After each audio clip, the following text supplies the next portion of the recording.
E o Bitcoin parece estar querendo ir para 35 mil dólares. É disso que eu vou falar nesse vídeo. Vou atualizar a análise gráfica, vou falar da análise de sentimento, também vou falar dos dados macroeconômicos. Então, bora lá. Antes de começar, eu peço encarecidamente que você deixe o like aí embaixo. É assim que o YouTube reconhece que esse conteúdo é bom e que você quer que esse canal continue trazendo mais conteúdos como esse. Não se esqueça de se inscrever no canal e ativar o sininho para receber as notificações dos vídeos e análises que eu posto aqui diariamente.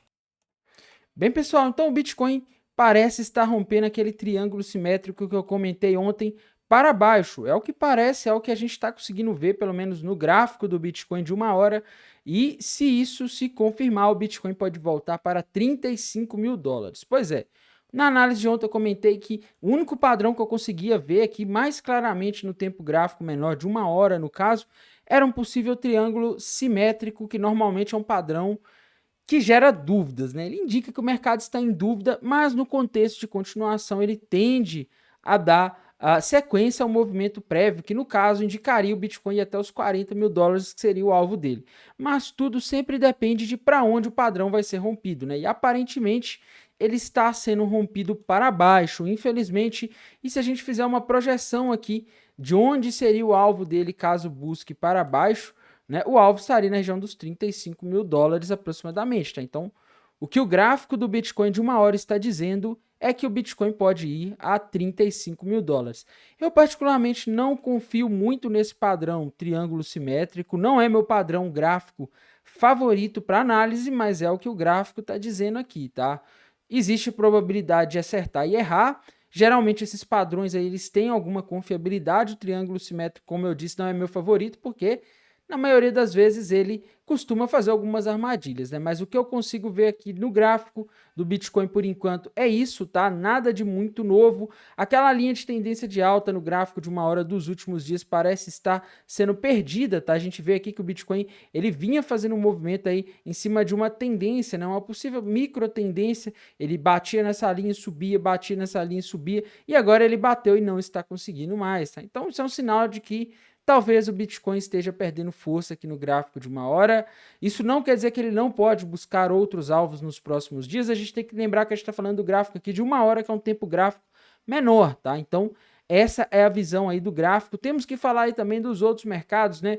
Hoje, bolsas americanas estão praticamente paradas, SP500 subindo aí na casa de 0,9, o outro índice aqui do spot menos 0,02, então tá parado. O SP500 não tá fazendo grandes movimentos hoje, isso porque, como eu disse no vídeo de ontem, é a partir de amanhã, terça-feira, que nós vamos ter eventos que podem movimentar o mercado americano. Tá? Amanhã, às 10h30 da manhã, nós vamos ter a inflação, o índice de preço ao consumidor dos Estados Unidos. Esse dado é extremamente importante, porque nas últimas semanas, nos últimos dias, o mercado americano tem ficado animado com a possibilidade de um fim do ciclo de alta de juros, mas a gente vai ter uma noção se isso vai poder acontecer ou não amanhã, quando vier os dados de inflação, porque os juros têm subido por causa da inflação alta nos Estados Unidos e se a inflação não cair como o mercado está esperando, pode ser que a narrativa mude, tá? Mas hoje a gente não teve nada, essa segunda-feira é um dia neutro para os mercados e amanhã que a gente deve ver alguma movimentação relevante. Mas o que está me deixando mais curioso e está chamando minha atenção nesse momento são os indicadores de sentimento que estão mostrando, pelo menos de acordo com os indicadores disponibilizados pela Binance, que estamos tendo um aumento ou uma prevalência de pessoas apostando que o mercado vai subir, tá? A gente consegue ver isso daqui, galera, por meio desse indicador aqui, um desses indicadores, né? Por meio desse, o long short rate, que está acima de 1, mostrando que temos mais pessoas apostando na alta dentro da Binance Futures do que na queda, tá? A gente também viu aí, à medida em que o long short rate subia, um aumento do open interest, né? Mostrando que tem mais pessoas abrindo posições. Então, isso reforça ainda mais. Outro indicador aqui que endossa essa teoria de que temos muito mais pessoas, ou pelo menos um pouco mais de pessoas apostando na alta, é a taxa de funding, que está aí em níveis fora do normal, tá? Tá num nível aí de bull market, galera. Então, tá mostrando que o pessoal tá muito otimista, o pessoal está apostando pesado na alta e isso é perigoso, porque geralmente quando as pessoas apostam que o mercado vai para cima, ele vai para baixo para liquidar as pessoas. Quando as pessoas apostam que ele vai para baixo, ele vai para cima para liquidar as pessoas, tá? Então temos que ter cuidado. Esse indicador pelo menos está dizendo aí que a possibilidade maior, pelo menos do próximo movimento ser de queda. É lógico que isso depende do que as pessoas vão fazer. Vamos supor que do nada as pessoas começam a abrir posição shorts, aí a gente vê o long short rate caindo, o open interest subindo e o funding aí caindo. Aí é um sinal de que o mercado poderia subir mais, porque as pessoas estariam shortando. A gente tem que estar sempre atualizando as análises desses indicadores. E a gente tem que ver também aqui os da High Block. Começando aqui pelo Liquidation Rich Map de 12 horas, eu sinceramente acho ele um pouco confuso nesse momento, tá? Não diz muita coisa na minha visão. Acho que vê um monte de liquidez acima e abaixo, o ponto com mais liquidez próxima seria na região dos 37.200 dólares, tá? O Bitcoin poderia ir lá, mas nada garante, a gente tem liquidez para todo lado aqui. Temos que ver também o de 7 dias, na minha visão, ele é muito importante, talvez até mais importante aí do que o de 12 horas em termos de dar uma visão ampla, e no de 7 dias eu vejo a mesma coisa, galera.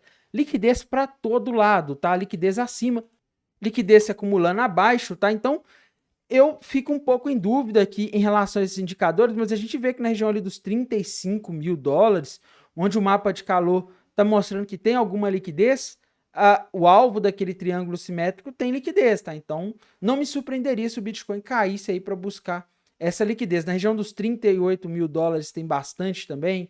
Enfim, região dos 35.800, das regiões próximas, aí o chão, vamos dizer assim, o suporte do mercado seria na região dos 35.800 e já o teto do mercado seria na região dos 37.700, tá? Então, é o que esses indicadores conseguem nos mostrar nesse momento. Temos que ver aqui também o de um mês, para a gente ter uma noção aí um pouco mais ampla de como as coisas estão indo no mercado.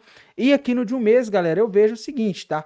O mercado, pelo menos o que o indicador mostra, a gente tem que ter cuidado com isso, é que acima já pegou a maior parte da liquidez que teria, tá? Se tiver alguma, tá ali na região dos 40, 41 mil dólares. Abaixo teria muita, principalmente ali na região dos 33.200 e principalmente na região dos 28 mil dólares, mas a gente tem que tomar bastante cuidado com a região dos 28 mil dólares, em termos desses indicadores, porque como eu já disse nos últimos dias, o mercado já deu várias subidas, aí o Bitcoin bateu 38 mil dólares, tá? Quem tá com a liquidação ali nos 38 mil dólares, nos 28 mil dólares, provavelmente é gente que estava muito liquidada, tá? Muito alavancada. Quem estava muito alavancado, se viu esse movimento de alta dos últimos dias aí, provavelmente fechou, tá? Se não fechou, tá arriscando muito. Infelizmente, a gente tem aqui por meio dessa plataforma uma estimativa, não tem como saber exatamente o que a maioria das pessoas estão fazendo, onde está a liquidação que as corretoras vai buscar. Essa plataforma nos dá uma estimativa e, de acordo com essa estimativa, teria muito ali na região dos 28 mil dólares, tá?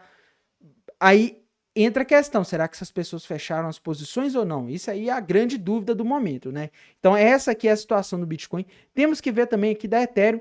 Existe um movimento especulativo muito forte em cima da Ethereum em relação aí a notícia que saiu nos últimos dias do ETF, né? E o padrão gráfico que eu consigo ver aqui na Ethereum, olhando só o gráfico, ignorando todo o resto, seria uma possível bandeira de alta, tá? Bandeira de alta normalmente é um padrão de continuação. Se a gente projetar aqui para ver onde seria o alvo da Ethereum, caso ela continue aí essa bandeira que ela já rompeu para cima, o alvo para Ethereum estaria na região dos 2.280 dólares, tá? Tainan, vai! Eu acredito que tudo vai depender do que vai sair em relação ao Bitcoin, galera. A gente tem que lembrar o seguinte, que está movimentando o mercado de criptomoedas, principalmente o Bitcoin, que dá a direção para a maior parte do mercado de criptomoedas, é essas notícias ligadas à ETF, tá? Se a gente tiver, por exemplo, até sexta-feira, como é estimado por várias pessoas do mercado, uma resposta em relação ao ETF de criptomoedas, e se essa resposta for, por exemplo, adiamento, o Bitcoin poderia cair, e se a Ethereum não tiver buscado esse alvo, talvez ela nem busque, tá? Porque a Ethereum, no momento em que o Bitcoin cai muito, ela costuma acompanhar ele, tá? Então, essa é a situação aqui para a Ethereum. Já aqui no TRDR a gente vê aí bem mais pessoas apostando na alta do que na queda da Ethereum, né? Então é uma situação complicada, taxa de funding bem alta, o Open Interest aí. Hoje a gente teve uma queda no Long Short Ratio, mostrando que diminuiu um pouco a pressão de pessoas apostando na alta, mas a gente vê que na Ethereum está predominantemente as pessoas apostando na alta, tá? Taxa de funding muito alta, todos os indicadores mostrando que as pessoas acreditam que ela vai subir mais, e geralmente quando as pessoas acreditam que vai subir mais, as baleias costumam fazer o contrário do que as pessoas acreditam, tá? Aqui no Liquidation Rich Map de 12 horas a gente vê aqui que está acumulando bastante liquidez para Ethereum, predominantemente acima, tá? Mais especificamente ali na região de aproximadamente 2.200 $120, tá? Então a Ethereum tem grande probabilidade de ir naquela região, se a gente considerar que nas últimas horas aí tá se acumulando um potencial grande para as baleias ali de dinheiro que elas podem pegar das pessoas, tá? Vamos ver aqui também o de 7 dias, galera. De 7 dias dá uma visão um pouco mais ampla, né? A Ethereum está acumulando no de 7 dias a liquidez, principalmente na região dos 1.850, tá? O que é uma contradição, né? Porque as pessoas estão apostando na alta, mas aparentemente as pessoas estão abrindo posição long, está havendo uma grande concentração de posições longas que podem ser liquidadas ali na região dos 1.850. Então, não me surpreenderia se as baleias jogassem o mercado ali. Temos liquidez acima ali na região dos $2.120, como eu disse, na região dos 2.260, tá? Mas pelo menos o que o mapa de calor está mostrando aqui seria uma predominância na região dos 1.850, tá? Temos que ver aqui o de um mês, né? Embora o de um mês com essa subida rápida do mercado, ele pode ter vários pontos aí que são inválidos, tá? Eu vou até colocar aqui vou dar um zoom aqui nesse intervalo para a gente ter uma noção melhor, tá? Aqui está mostrando liquidez ali na região dos 2.000, a partir dos 2.150 para cima, tá? Até a região dos 2.260 parece que tem bastante liquidez se acumulando das pessoas que estão apostando na queda, e também ali na região dos 1.824, a região ali dos 1.600 também, tá? Então tá acumulando liquidez abaixo e acima. As que já estão aqui antes desse movimento de alta, eu não confio muito, porque como eu disse, tá? As pessoas que estavam alavancadas acreditando na alta e viram o mercado subir ali 10, 20%, provavelmente elas fecharam, tá? Então não dá para saber se essas posições ainda estão abertas, mas as que abriram recentemente aí nos últimos dias, principalmente ali na região dos 2.120, região ali dos 1.700, no caso, desculpe, região dos 1.800, são níveis de possível liquidez, níveis prováveis aí das baleias jogarem o mercado e ainda encontrarem posições para elas estoparem, tá? Então, essa é uma visão. No mais, pessoal, desejo a todos aí uma excelente semana, uma excelente segunda-feira, um bom descanso e bons negócios. Até mais, tchau!